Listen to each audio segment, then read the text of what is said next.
we must make reference to contemporary issues. So there's absolutely nothing wrong with the questions from my members, but we must focus more on fixing these things that are in the reports that are before us. Senator Dulo, what was the residual matter? Through you, some of the issues we are raising, of course, they are not within your time frame, but I believe they will help you to answer during your time. And that is why we are asking these questions. The question you didn't respond, I'm sure you have recruited security advisor. What is the qualification of the security advisor?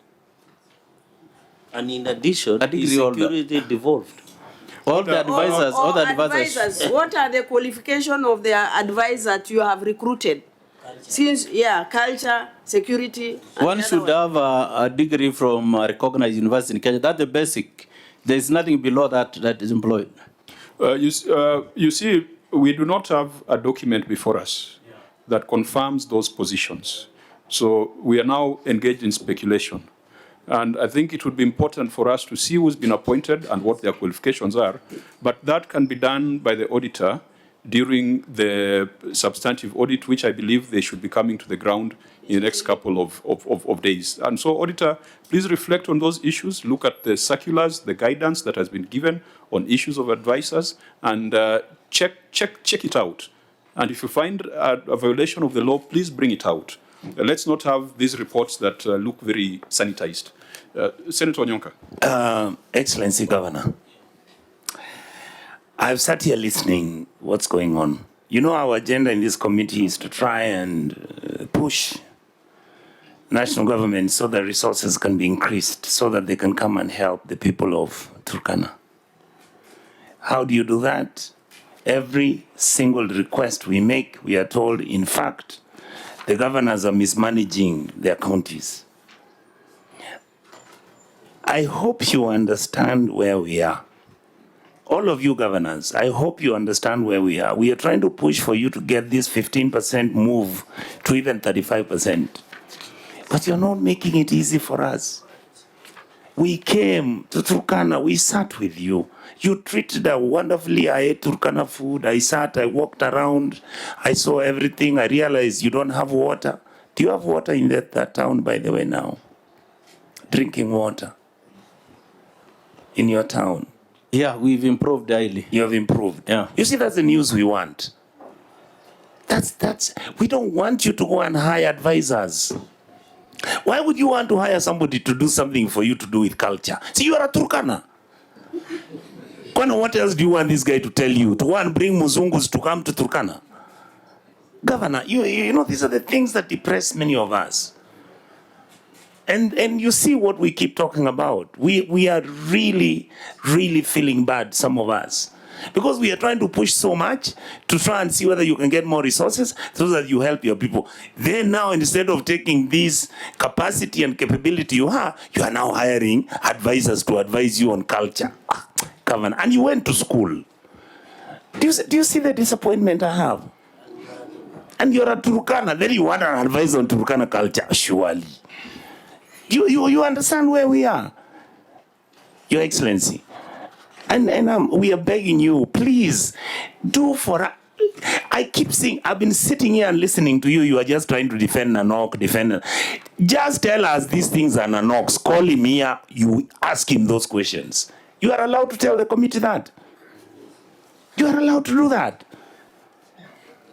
Thank you, sir. Thank you, Senator. The point is made very clearly.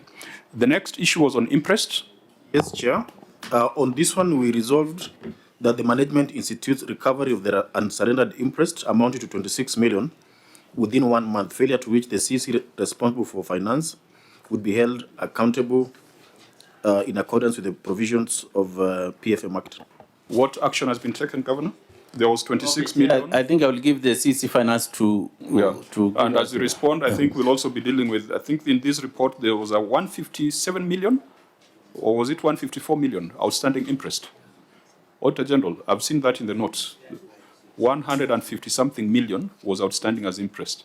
So CC, can you deal with the 26 million and then deal with the live matter in this report? Thank you, Chair. Following the recommendations from the committee, when the committee sat in Lodwar.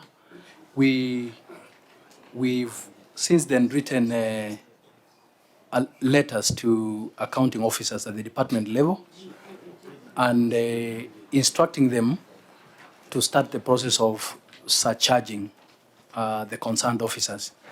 That triggered a response from the departments where they started now surrendering most of the imprests. And as we speak now, we were remaining with an amount of about 45 million, and we have written another instruction to the office of the county secretary to initiate the process of surcharging. And the county secretary has also now, following our advice, written to the Chief Officer of Public Service to ensure that surcharging is started by our payroll department. Yeah. Thank you, Chair. Now, since that is a substantive audit query, we want to see the evidence of that action. It's under accounts receivable outstanding interest. In these reports that we are considering, the figure grew to 158 million. 158 million of the total outstanding interest of 170 million had not been surrendered. So all those initiatives you've talked about, where is the evidence? We will deal with this matter in the main. Yeah, let's go there. Let's go there. We are proceeding efficiently because we are tying what we said then with what is in this report. Page 5, number 3. Senior outstanding interest, 170 million.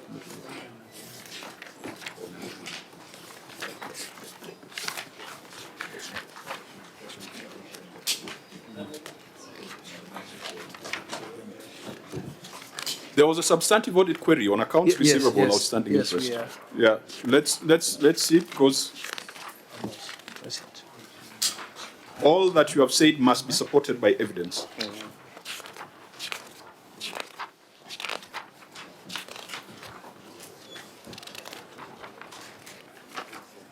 Because I think having outstanding interest in the hundreds of millions is a matter of grave concern. Correct. Serious. You search. The big one. The big one. 8. Chair, page 8. We have annexes. Annex 6. That is where we have evidence.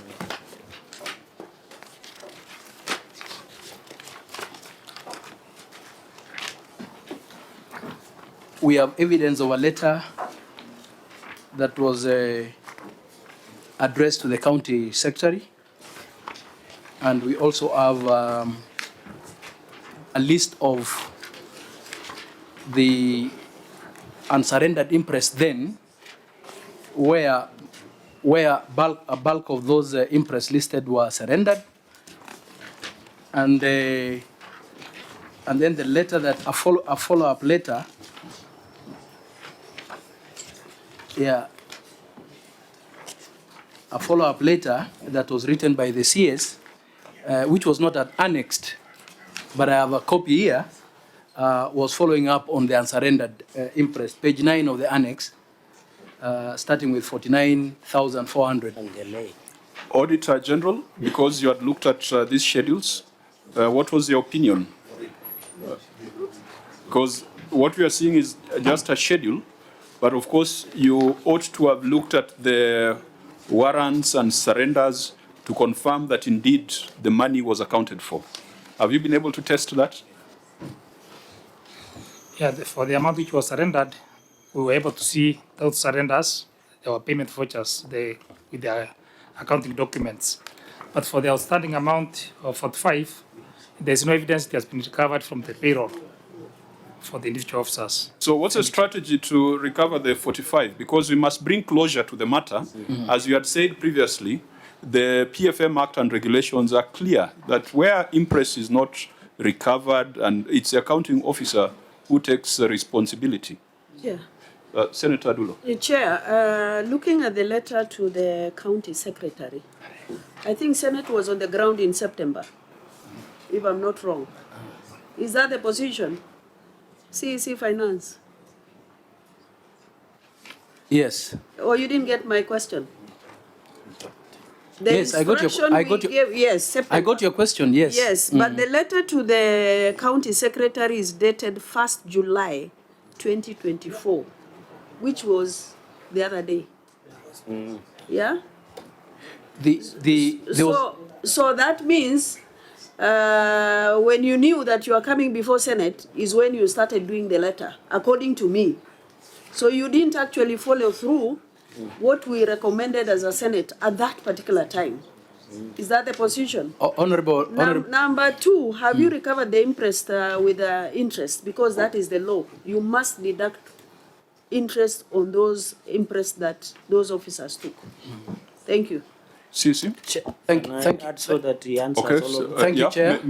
Just allow Senator Cherargei to make a that brief was, question. the good Dr. Ekidor with PhD at the end. Yes. To listen first and note the questions so that you can answer.